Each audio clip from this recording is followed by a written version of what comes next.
Jeremy Clarkson, the television presenter, has revealed that he has cancer. He knew of the diagnosis back in May. He says it's aggressive, but it has been caught early. The camera rests on a cold, unblinking close-up of a towering, weathered television icon. Standing in the middle of a muddy, rain-slicked British farmyard, his voice lacks its usual booming arrogance. Instead, it is raw, flat, and chillingly quiet. "If this is all successful, I'll see you for season 6, Jeremy Clarkson tells The Lens, the weight of a sudden, terrifying medical diagnosis hanging in the air. "And if it isn't, I won't. Take care, everyone." The silence that followed that broadcast statement was deafening for millions of viewers worldwide. The diagnosis. For decades, Jeremy Clarkson had presented himself as an unstoppable force of nature, a man who crashed supercars, survived extreme Arctic expeditions, and laughed off every controversy thrown his way. Seeing him look vulnerable inside the familiar muddy boundaries of Diddley Squat Farm felt entirely wrong. It was a stark reminder that even the most larger-than-life figures are bound by the fragile realities of human biology. The story of how he reached that grim moment in front of the camera began quietly, far away from the television crews, during what was supposed to be a completely routine medical checkup in May 2025. Clarkson has never been someone who enjoys visiting doctors or obsessing over personal wellness. He belongs to a generation of British men who traditionally prefer to ignore physical ailments until they become impossible to overlook. However, approaching his mid-60s, and having already suffered a major heart scare that required the emergency insertion of a stent to clear his blocked arteries, his doctors insisted on regular, comprehensive monitoring. It was during one of these standard, mundane appointments that a simple blood test changed everything. The laboratory results came back showing a sharp, worrying spike in his prostate-specific antigen levels, commonly known as a PSA test. To understand what Clarkson was facing, it helps to understand what a PSA test actually looks like under a microscope. A healthy prostate gland naturally produces a specific protein, but when the cells inside that gland begin to mutate, grow uncontrollably, or become inflamed, they leak much higher amounts of this protein directly into the human bloodstream. A high PSA count does not automatically mean a person has cancer, as it can be caused by simple infections or a benign enlargement of the tissue. However, a rapid, unexplained jump in those numbers acts as an immediate, flashing red alarm for medical professionals. Given Clarkson's age and health history, his doctors knew they could not afford to wait or take any chances. What followed was a swift progression of increasingly invasive medical examinations. He was quickly booked for a magnetic resonance imaging scan to get a clear, detailed visual map of the gland, followed by a prostate biopsy. A biopsy is an uncomfortable and deeply stressful procedure where specialists extract tiny physical tissue samples directly from the prostate using a specialized needle. For anyone waiting on the results, those few days of limbo are a psychological nightmare, filled with heavy contemplation about mortality, legacy, and the sudden realization that life can change on a random Tuesday afternoon. When the pathology report finally landed on the doctor's desk, the news was exactly what Clarkson had been dreading. The cells were malignant, and the laboratory confirmed he was dealing with an aggressive form of prostate cancer. Hearing the word aggressive attached to a cancer diagnosis changes the entire timeline of a person's life in an instant.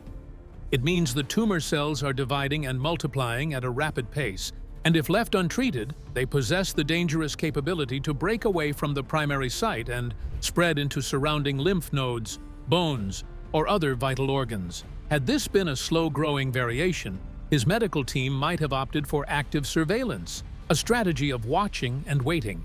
But an aggressive tumor demanded immediate, decisive surgical intervention. The doctors scheduled him for an operation to physically remove the affected section of his prostate, targeting roughly 10% of the gland where the highest concentration of cancerous cells resided. The physical toll of preparing for such an operation is immense, but the mental burden is often heavier. For a man whose entire career was built on being the loudest, strongest voice in the room, entering a hospital wing knowing his body was fighting an internal silent enemy was a deeply humbling shift. He had to step away from the daily, exhausting physical demands of managing a massive working farm, hand over his keys, and submit entirely to the care of surgeons. The procedure itself was a delicate, high-stakes race to cut out every single trace of the aggressive tumor before it could migrate further into his body. But a clean surgical cut was only the beginning of a much darker week. The medical crisis. The drama of a successful surgery should have marked the end of the nightmare. But for Jeremy Clarkson, the true panic began during his recovery. Emerging from the operation with 10% of his prostate removed, the broadcaster was facing a strict, carefully managed healing process. However, a major complication occurred when the worlds of his past cardiac issues and his fresh oncology wounds collided. Just 8 months prior, Clarkson had undergone emergency heart surgery to clear completely blocked coronary arteries, a high-stakes procedure that required a stent to keep his blood flowing properly. Because of that heart condition, he was on a strict daily regimen of heavy blood thinners. In a move he later admitted was entirely his own fault, Clarkson restarted his regular heart medication without waiting for the green light from his surgical team. The medical fallout of that decision was instantaneous and terrifying. Blood thinners do exactly what their name implies. They prevent clotting to protect the heart. But when introduced to a body that has just had internal tissue cut away, they completely prevent the surgical wounds from sealing. The treatment went entirely awry, causing severe internal bleeding and immediate post-operative complications. Suddenly, the television crew that had been documenting a story of recovery found themselves filming an actual emergency. Clarkson was rushed right back into a hospital bed, hooked up to monitors, and left facing the very real possibility that his body was giving out on him. It was during this second deeply compromised hospital stay that he delivered his haunting message to the camera, genuinely uncertain if his body would survive the twin stresses of a failing heart and an aggressive, bleeding cancer site. For weeks, the public remained in complete suspense as the final episodes aired, watching a notoriously unbreakable man look entirely defeated by his own anatomy. Yet, the real-world timeline moved faster than the television production schedule. Behind the scenes, emergency doctors managed to stabilize the bleeding, safely balance his cardiac medication, and allow his body to finally complete the healing process it drastically needed. Once the dust settled and the surgical wounds closed, Clarkson underwent the critical follow-up testing that every cancer patient dreads, a post-operative sweep to check if any malignant cells had managed to escape into his broader system. The results brought a wave of relief that echoed far beyond the walls of his Oxfordshire farm. The follow-up blood work and scans showed no remaining traces of the aggressive tumor. The surgery had worked exactly as intended, catching the mass before it could breach the prostate wall. Jeremy Clarkson was officially in remission. True to form, he chose to announce the good news not with a somber, emotional press release, but with a direct, characteristically blunt video on social media to stop the spreading panic among his fan base. Looking directly into his smartphone camera, he reassured millions of worried viewers with his signature dry, unfiltered wit. "Now the more observant among you will have noticed that I'm not dead," he stated plainly. "And I'm not just not dead, I'm perfectly fine." He made it clear that the only reason he was standing in his yard instead of being buried beneath it was due to the sheer speed of the medical intervention. The aggressive nature of the tumor meant that a delay of even a few months would have resulted in a radically different, fatal outcome. Instead of hiding the experience away, Clarkson immediately weaponized his survival to address a massive problem in men's health. He pointed out that thousands of men die from prostate cancer every single year purely because they let fear or embarrassment stop them from getting checked. He used his platform to demystify the process, urging his massive, traditionally stubborn male audience to grow up and face the clinic. "It's just a blood test these days," he emphasized. "Don't be one of them. Get tested." With the medical chaos finally behind him, the focus of his life has instantly shifted back to the land he loves. The doctors have given him a complete clean bill of health, allowing him to climb back into his beloved Lamborghini tractor to begin filming the next chapter of his life. With his own mortality narrowly avoided, the towering broadcaster was left facing a bizarre reality check. How did a boy from Yorkshire become too big for the world to lose? Paddington Bears. Long before he became an international television star with an aggressive cancer scare, Jeremy Clarkson was just a loud, troublesome boy growing up in the market town of Doncaster, South Yorkshire. Born in April 1960 to Edward, a traveling salesman who specialized in selling tea cozies, and Shirley, a schoolteacher, the family lived in a modest farmhouse in the village of Burgwallis. They were comfortable but by no means wealthy. In fact, his parents were constantly worried about how they would afford to pay for their children's education, having optimistically put Jeremy's name down for expensive private schools with absolutely no realistic way to cover the upcoming tuition fees. The financial miracle that saved the family and inadvertently launched Jeremy's future media career arrived in the form of a fictional immigrant bear from Peru. Shortly before Jeremy turned 13, his mother Shirley sat down in her kitchen and hand-stitched a prototype stuffed toy based on the popular children's book character Paddington Bear. She made the first 2 toys as Christmas presents for Jeremy and his sister, Joanna. To solve the practical problem of getting the stuffed bear to stand upright on its own 2 feet, Shirley decided to put small children's Wellington boots on its paws. This simple design choice completely revolutionized the look of the character and became a massive commercial hit. The family quickly turned the operation into a registered business under the name Gabrielle Designs. Initially, they were selling the bears without formal permission from the author, Michael Bond. When Bond's legal team threatened a massive copyright lawsuit, Jeremy's parents traveled to London to defend themselves. In a stroke of pure luck, they happened to step into the exact same office elevator as Michael Bond himself. The parents and the author struck up an immediate friendship, resulting in the Clarksons being awarded the global license to manufacture the official Paddington Bear soft toys. The business exploded in popularity, shipping tens of thousands of boot-wearing bears all over the world and generating more than enough income to comfortably pay for Jeremy's expensive private boarding school education. With his tuition fully funded by a teddy bear empire, Clarkson was sent to Repton School in Derbyshire, a highly prestigious 400-year-old institution. However, his time at the boarding school was far from a classic academic success story. Clarkson was deeply unhappy during his early years at Repton, later opening up about suffering from severe and cruel bullying by older students. As he grew older and larger, he coped with the hostile environment by rebelling entirely against the strict rules of the establishment. Interestingly, one of his quiet classmates at Repton was Adrian Newey, who would grow up to become the most successful aerodynamic engineer in the history of Formula One racing. While Newey spent his school days obsessing over engineering drawings, Clarkson spent his time learning how to cause absolute chaos. He smoked cigarettes, drank alcohol, ignored his teachers, and constantly tested the limits of authority. He managed to pass 9 O-level exams, proving he had plenty of natural academic intelligence, but his behavioral record remained utterly terrible. He and his close school friend, Andy Willman, were constantly getting into deep trouble for making a massive nuisance of themselves.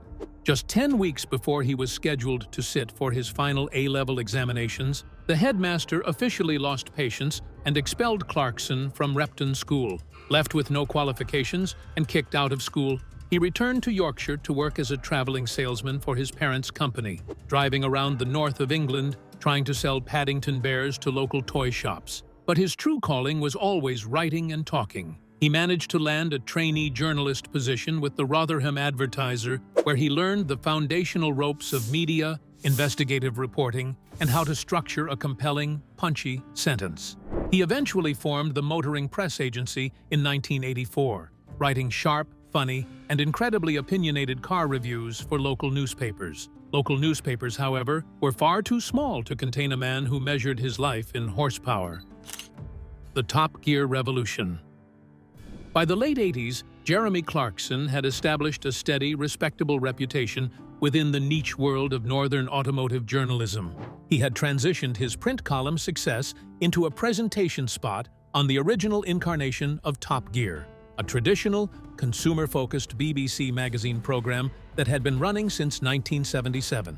In that early format, the show was highly informative, sensible, and, admittedly, a bit dry. It covered real-world concerns like the fuel efficiency of family hatchbacks, safety ratings, and standard car insurance deals. Clarkson brought a much larger, highly opinionated, and sarcastic energy to the screen, which immediately drew viewers in. But by 1999, he grew tired of the rigid format and decided to leave the show to pursue other television projects. Without his polarizing presence, the original program's viewership plummeted, leading the BBC to officially cancel the series in December 2001. Most television history ends right there, but Clarkson saw a massive, untapped opportunity. He deeply believed that the public's relationship with cars was not purely logical or economic. It was emotional, visual, and deeply irrational. Cars were about freedom, power, and identity. In early 2002, Clarkson met up in a pub with his old, rebellious school friend from Repton, Andy Willman, who had built a successful career as a television producer. Over a few drinks, the two men sketched out a radical blueprint to completely reinvent the motoring program from scratch. They wanted to strip away the boring consumer tips entirely and replace them with high-production entertainment, cinematic film style, and an unashamedly masculine, juvenile humor. They took their chaotic pitch to the controller of BBC Two, Jane Root. Their concept included a permanent studio set inside a giant aircraft hangar, a dedicated test track designed with the help of Lotus engineers, a silent, mysterious professional racing driver known only as the Stig, and a regular segment where famous celebrities would race an incredibly cheap, slow vehicle around the track to see who was the fastest. The executive gave them the green light with a modest goal: revive the brand and try to attract a solid audience of 3 million viewers. The reinvented version of Top Gear officially premiered in October 2002. The first series featured Clarkson alongside a young, relatively unknown radio presenter named Richard Hammond and a car dealer named Jason Daw. While the initial ratings were decent, the creative team quickly realized that the consumer-focused segments Daw was handling felt completely out of place in their new, highly stylized world. By the start of the second series in 2003, Daw was replaced by James May, a meticulous, slow-paced journalist who had previously worked with Clarkson. The inclusion of James May completed the historic puzzle. The natural, unscripted chemistry between the three presenters became the absolute core of the show's massive appeal. They did not look or act like polished television professionals. They behaved like three competitive, immature friends bickering at a local pub. Clarkson was the loud, aggressive force who solved every problem with more speed and power. Hammond was the enthusiastic, high-energy risk-taker. May was the incredibly organized, pedantic intellectual who was constantly mocked by the other two for his slow driving and obsession with mechanics. Under the strict visionary guidance of Andy Willman behind the camera, the show rapidly evolved from a standard studio review program into a series of epic, cross-continental adventures and ridiculous challenges. They set out to answer absurd questions that had absolutely nothing to do with buying a sensible family car. Could a modern supercar outrun a high-speed bullet train across Europe? Could three middle-aged men build their own fully functioning amphibious cars and successfully drive them across the English Channel? Could you buy a used, beaten-up vehicle for just £100 and drive it across the roughest terrain in Africa without it falling completely apart? The visual scale of these films was completely unprecedented for a factual television program. They traveled to the most extreme environments on Earth, capturing beautiful cinematic footage of the polar ice caps, the dense jungles of Bolivia, the vast salt flats of Botswana, and the chaotic motorbike-filled streets of Vietnam. Viewers who had absolutely zero interest in cars began tuning in every single week just to watch the comedy, the travel, and the inevitable chaotic disasters that befell the trio. The show exploded into a massive global phenomenon, eventually holding the Guinness World Record as the most widely watched factual television program on Earth. At its absolute peak, it was broadcast to over 200 countries, drawing an estimated weekly audience of over 350 million people.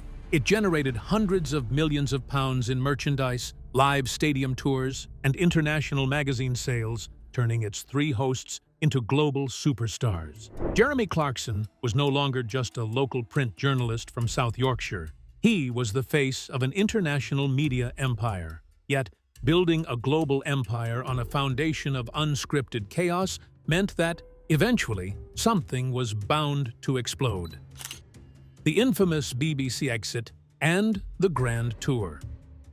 The unparalleled global success of Top Gear turned the hosting trio into international icons, but it also placed them inside a high-pressure corporate pressure cooker. Why didn't your contract get renewed? What went wrong? There were tricky times. Why were they tricky? I was having a tricky and it was quite stressy. It was just getting harder and harder to do that show because it was getting bigger and bigger all the time. Jeremy Clarkson, with his unapologetic, filter-free personality, had spent over a decade generating massive ratings for the BBC while simultaneously giving their public relations department constant, agonizing nightmares. He routinely crossed lines of political correctness, insulted foreign nations, and mocked corporate executives. By 2014, BBC management had placed Clarkson on what they publicly called a strict, definitive, final warning, following a string of highly publicized controversies.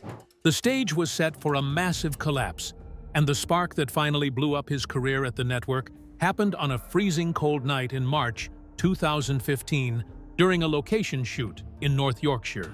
The incident, which the British media instantly branded as the infamous fracas, was remarkably petty given its massive historical consequences. After a grueling, exhausting day of filming on location, Clarkson and his co-stars arrived at the Simonstone Hall Hotel nearly 2 hours behind schedule. Tempers were already incredibly frayed, and when Clarkson discovered that the hotel kitchen had closed and a hot steak dinner was no longer available, he completely lost his patience. He launched into a furious, prolonged verbal tirade against one of the show's senior producers, Oisin Taimon, blaming him for the breakdown in event catering. The shouting match rapidly escalated into a physical altercation, with Clarkson striking the producer in the face, causing visible swelling and bleeding. What we know is that the producer, Oisin Taimon, was indeed attacked by Jeremy Clarkson, and he was also subjected to sustained verbal abuse, using words that no one should have to endure. Realizing the severity of what he had done once he calmed down, Clarkson actually reported the physical altercation to BBC management himself and issued multiple private apologies to Taimon. But the damage was completely irreversible. The network could not condone workplace violence from its biggest star, no matter how much revenue he generated.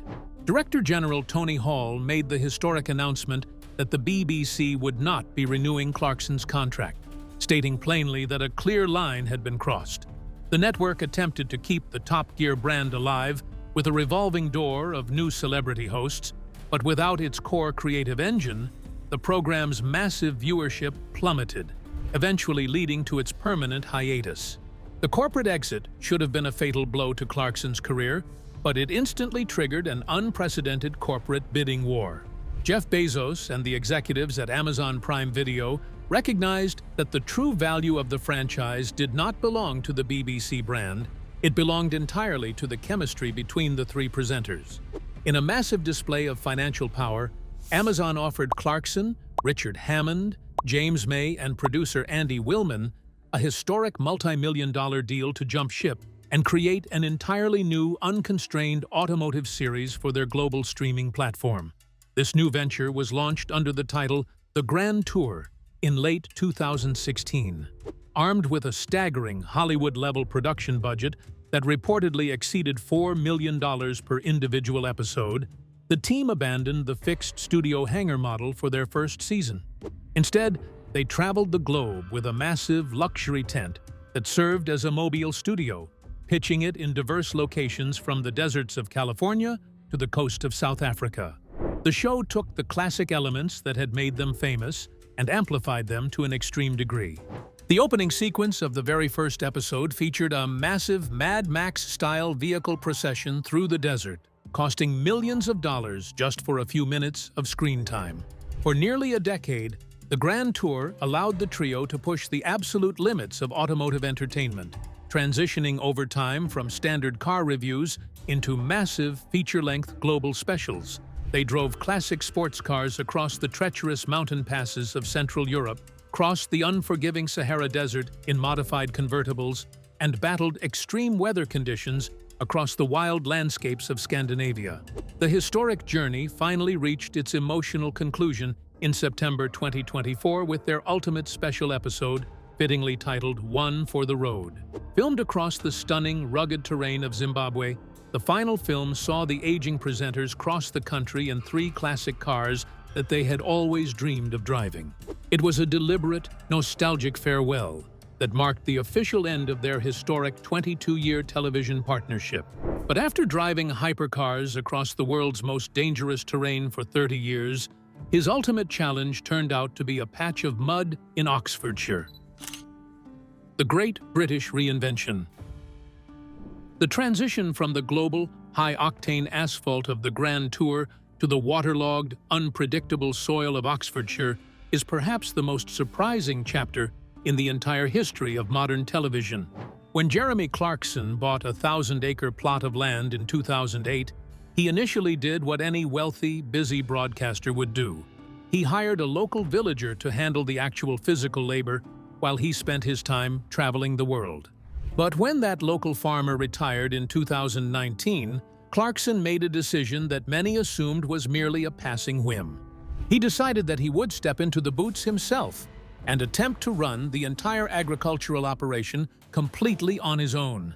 He jokingly renamed the property Diddley Squat Farm, a blunt acknowledgement that the land was historically notorious for producing absolutely zero financial profit.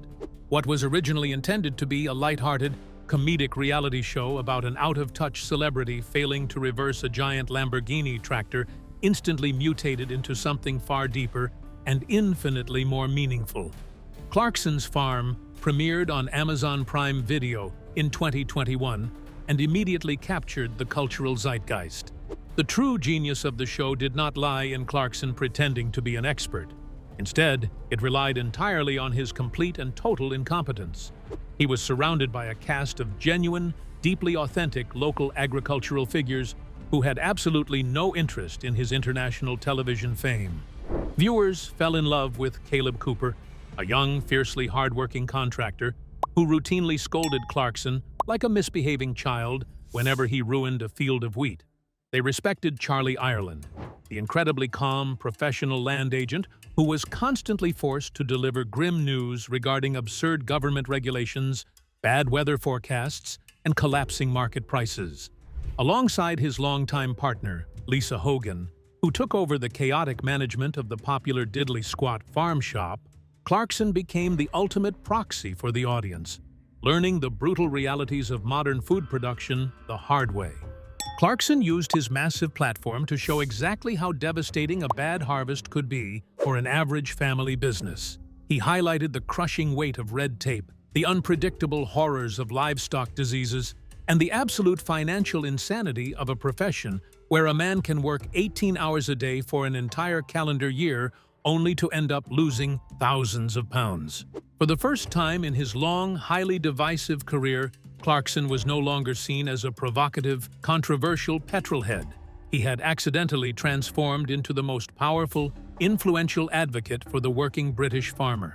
This profound connection with the public explains why the sudden medical revelations during the 5th season hit the fan base with such a massive emotional impact. Watching Clarkson stand beside Caleb Cooper and Charlie Ireland, the very men who had spent years mocking his farming skills and quietly announcing his aggressive cancer diagnosis, felt like a devastating fracture in an otherwise comforting world. By choosing to broadcast the absolute worst moments of his medical crisis, Clarkson demystified a disease that thousands of men silently die from every single year due to simple stubbornness or intense embarrassment. In the days following his announcement that he was officially in remission, medical charities reported an unprecedented massive surge in men booking simple PSA blood tests. He even formed a casual support group alongside other high-profile survivors, including former British Prime Minister Lord David Cameron and prominent food writer Giles Coren, meeting for regular lunches to discuss their experiences and continue pushing for early screening.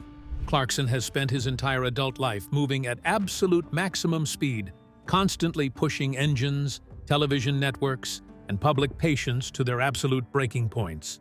Having narrowly cheated death twice through emergency heart procedures and an aggressive oncology battle, he has made it completely clear that he has absolutely zero intention of slowing down or retiring quietly into the countryside.